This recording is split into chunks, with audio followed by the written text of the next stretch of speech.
गांव में गोपाल नाम का एक लड़का रहता था।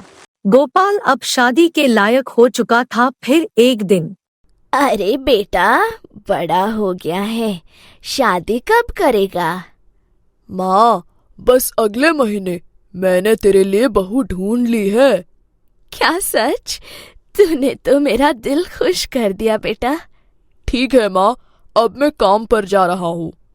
ऐसा कहकर गोपाल अपने ऑफिस की तरफ चला जाता है और वहीं दूसरी तरफ गोपाल की माँ पंडित जी को बुला लेती है। अरे पंडित जी, कोई तारीख निकली? हाँ, अगले महीने एक शुभ मुहूर्त है। आप उस मुहूर्त में अपने बेटे की शादी करवा सकती है। ठीक 1 महीने बाद दोनों की शादी हो जाती है। शादी के 1 महीने बाद, वाओ! इस फोटो पर मुझे 100 लाइक्स मिले हैं। अमेजिंग! अरे देखो मैडम जी को कैसे आराम फरमा रही है। अरे कामचोर, तुझे मोबाइल चलाने के अलावा और भी कुछ आता है क्या? पता नहीं कैसे संस्कार दिए हैं इसके माँ बाप ने। हे भगवान, ये बुढ़िया फिर से आ गई मुझसे लड़ने। अरे सासू मॉम, तुम्हें सुबह सुबह लड़ाई करने के अलावा और कोई काम नहीं रहता क्या? जब देखो ताने मारती रहती हो। अरे अरे, एक तो काम चोरी, ऊपर से सीना चोरी। घड़ी में 11 बजे हैं और मैडम ने अभी तक खाना भी नहीं बनाया है। आज आने दो गोपाल को। तेरी अकल ठिकाने ना लगवाई तो मेरा नाम भी पुष्पा नहीं। ऐसा कहकर सास गुस्से से अंदर चली जाती है। उफ, हे भगवान, मेरी तो किस्मत ही फूट गई। कहाँ मैं इस बुढ़िया के संगत में आ फंसी। कौन इसे समझाए, सोनी को सुबह सुबह उठना पसंद नहीं है। चल सोनी, अब तू भी नहा ले, तुझे किट्टी पार्टी में जो जाना है। ऐसा कहकर सोनी बाथरूम में नहाने चली जाती है। अरे आ गया तू, बीवी के गुलाम। अरे माँ, क्या हुआ? आज तुम काफी गुस्से में लग रही हो। आखिर क्या बात है? जाकर अपनी प्यारी सोनी से पूछ ले। एक काम कर, आज तू जा ही मत, क्योंकि तू पिछले 1 महीने से जो जा रहा है, आज तक उस कामचोर औरत को समझा ना सका। आज तो उसे यही बुला, आज तो फैसला होकर ही रहेगा। अरे यार, कहाँ फंस गया। अगर माँ की तरफदारी की तो बीवी नहीं छोड़ेगी, और बीवी की तरफदारी की तो माँ नहीं छोड़ेंगी। हे प्रभु, कहाँ फंसा दिया आपने। अरे करम जले, सोच क्या रहा है? बुलाना अपनी प्यारी सोनी को। मैडम कहीं बैठकर अपना मोबाइल चला रही होंगी। अरे सोनी, कहाँ हो? यहाँ आओ, माँ बुला रही है। अरे क्या हुआ? कौन सा तूफान आ गया है जो इतनी तेज चिल्ला रहे हो? ज्यादा कुछ नहीं, बस आपसे एक सवाल पूछना था। आज आपकी सासू माँ इतने गुस्से में क्यों है? अरे इतनी कम इज्जत क्यों दे रहा है? थोड़ा पैर वगैरह दबा दे इसके, फिर पूछ। करम जले, इसी दिन के लिए तुझे पाल पोस कर बड़ा किया था मैंने। अरे माँ, मुझे आगे बोलने तो दो। अरे आज तुम्हारी मम्मी का दिमाग खराब हो गया है। वो सुबह से मेरे पीछे पड़ी है। क्यों ना चिल्लाऊं तुझ पर? सुबह 11 बजे सोकर उठेगी तो क्या तेरी आरती उतारूंगी? आई बड़ी मुझे ज्ञान देने वाली। अरे सोनी, तो क्या हुआ? सुबह जल्दी उठ जाया करो, और वैसे भी जल्दी उठना तो सेहत के लिए अच्छा होता है ना। अच्छा, आजकल तुम अपनी मम्मी की तरफदारी कुछ ज्यादा ही करने लगे हो। तुम अंदर चलो, आज तो तुम्हें मैं बताती हूँ। ऐसा कहकर सोनी वहाँ से चली जाती है। अरे माँ, तुम भी ना कुछ कम नहीं हो, यही बात प्यार से बोल देती। अच्छा, मेरे सामने अपनी बीवी की तरफदारी करता है? पूरा गुलाम बन गया है तू उसका। तुझे तो मैं बताऊंगी, एक फूटी कौड़ी नहीं दूंगी अपनी जायदाद से। आया बड़ा बीवी का गुलाम। गोपाल की माँ गुस्सा होकर कमरे में चली जाती है। हे भगवान, कहाँ फंस गया। बीवी की साइड लेता हूँ तो माँ सुना के जाती है, और माँ की साइड लेता हूँ तो बीवी सुना के जाती है। अगर मुझे पता होता कि शादी के बाद ऐसा भी होता है तो मैं कभी शादी नहीं करता।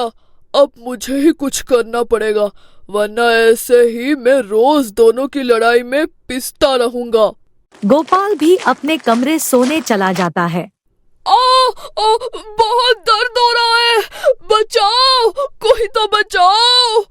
तभी सोनी और गोपाल की माँ भागकर आती है और कहती है, क्या हुआ तुझे? सुबह सुबह चिल्ला क्यों रहा है? अरे मेरी कमर टूट गई। बहुत जोरों का दर्द हो रहा है। कल तक तो तू बिल्कुल ठीक था।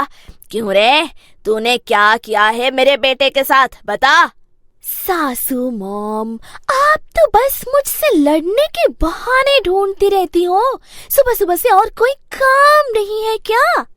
अरे यार, यहाँ मेरी दर्द के मारे जान निकल जा रही है और आप दोनों को लड़ने की पड़ी है। ओह हाय राम, क्या हो गया मेरी कमर को? अरे ये सोनी ही तो मुझसे सुबह सुबह लड़ रही है। मैं क्या करूं? रुक, मैं जाकर वैद्य जी को बुला कर लाती हूँ। ऐसा कहकर गोपाल की माँ वैद्य को बुलाने चली जाती है और कुछ ही समय में वैद्य को बुला लाती है। वैद्य जी, देखो ना मेरे गोपाल को क्या हो गया है। सुबह सुबह उसकी कमर में दर्द हो रहा है।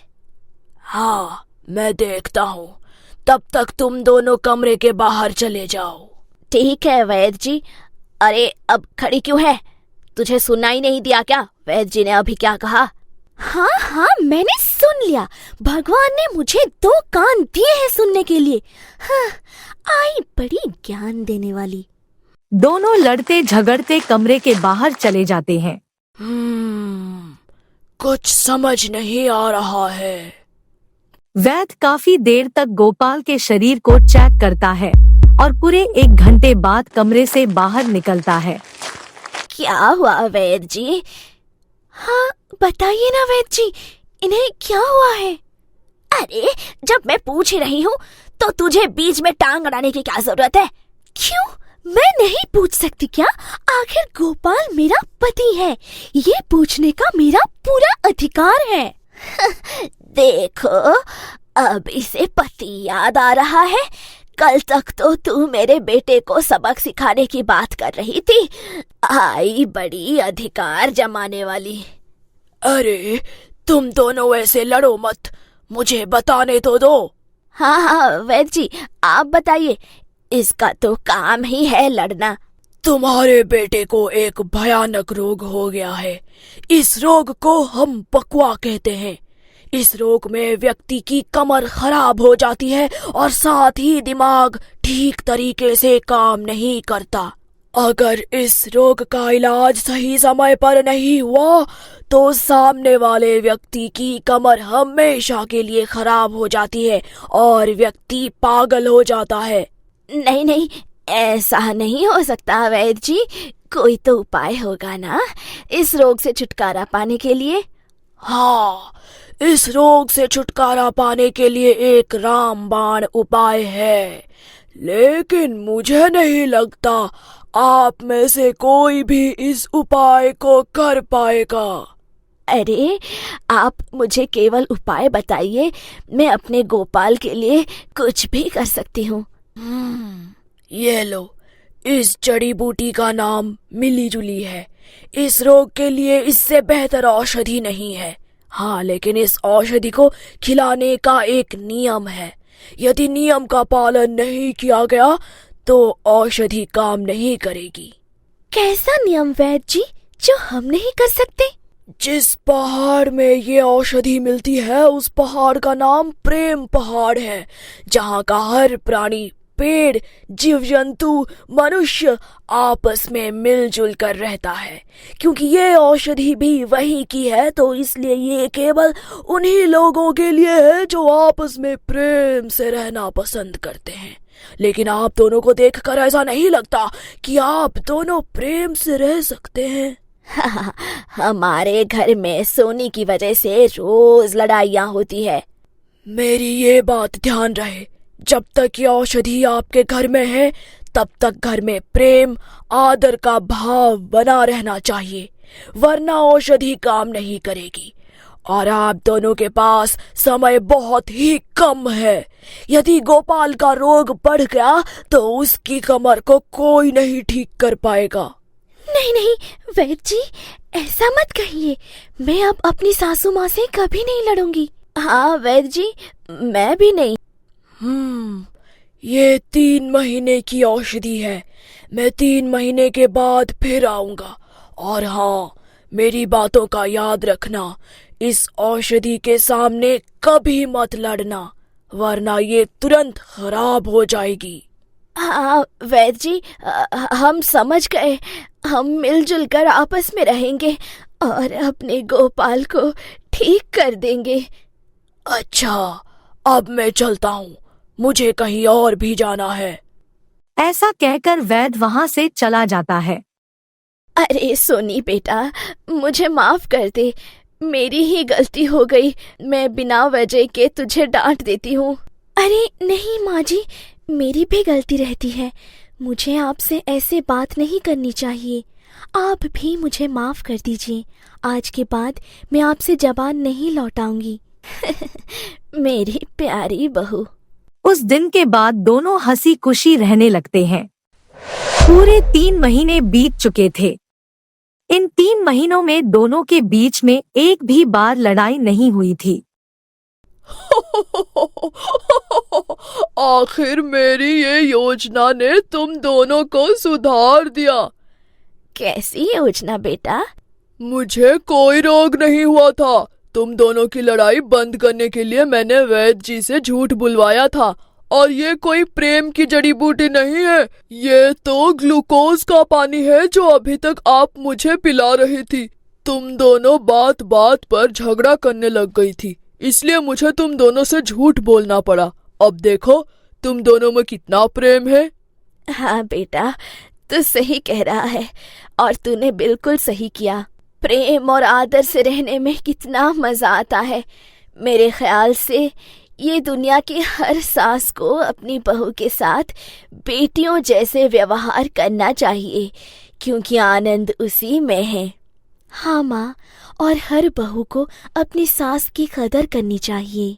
ऐसा कहकर तीनों हंसने लगते हैं। उस दिन के बाद गोपाल का परिवार हंसी खुशी अपना जीवन जीने लगता है। स्टोरी अच्छी लगी हो तो स्टोरी को लाइक करके चैनल को सब्सक्राइब कर लें और साथ ही बेल आइकन को भी दबा लें ताकि हमारी स्टोरी सबसे पहले आप तक पहुंच सके।